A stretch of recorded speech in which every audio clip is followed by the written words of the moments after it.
The Dream Merchant and the Staircase of Stars. Good evening. Tonight, I want to tell you about a staircase that doesn't belong to this world. You won't find it on a street corner or hidden behind an old door. It only appears when the night sky is clear, the moon is low, and someone can't seem to rest. If you've ever been lying in bed, staring at the ceiling with thoughts that refuse to fade, that's when the staircase appears. It drifts down from the clouds, each step glowing like a lantern.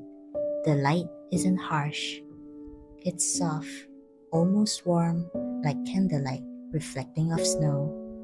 You might think the steps would be cold, but they're not.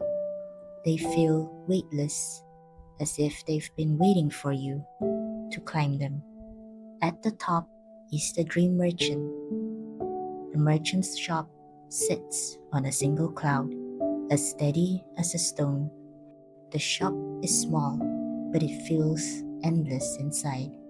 The walls are lined with shelves, and each shelf holds glass jars that glow from within. Some swirl with moving colors, deep greens, soft blues, or gold as warm as a sunset.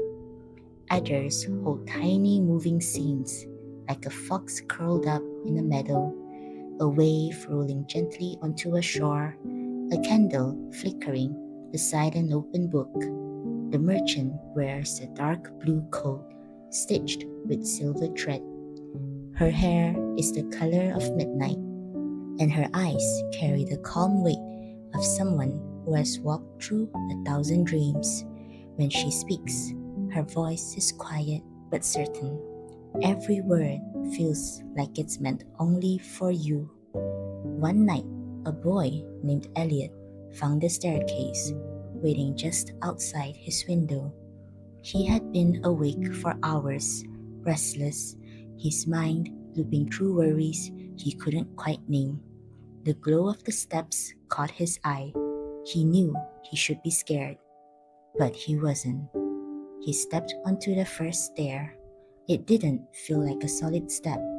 It felt like standing on a memory, familiar but impossible to hold on to. He climbed slowly, each footfall lighting the step beneath him, until he reached the top. The merchant was waiting.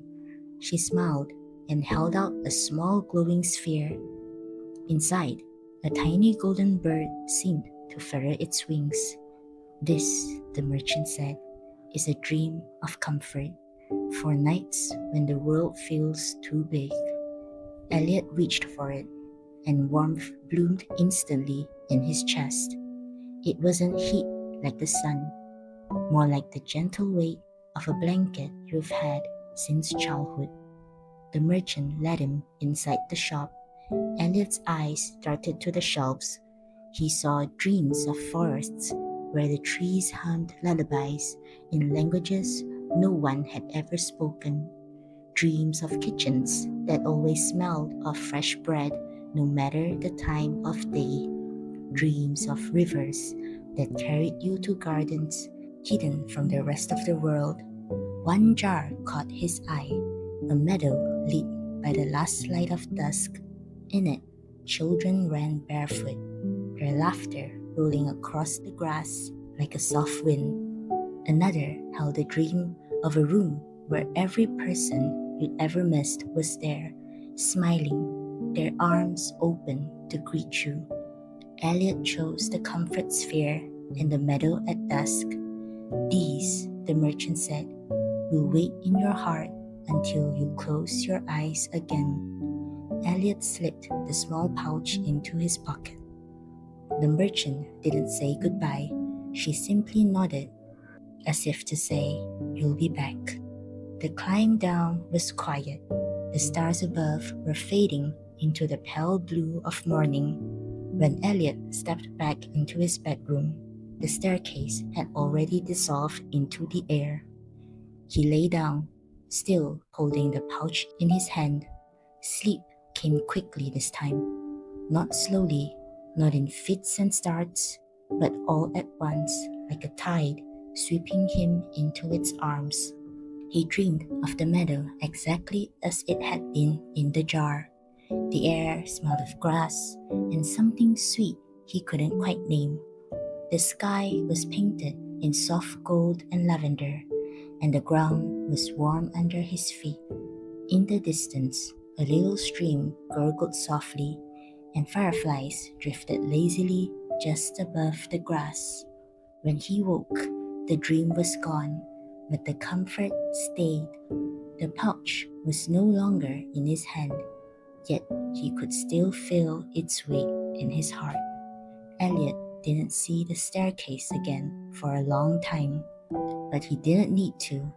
He knew it would return on another restless night.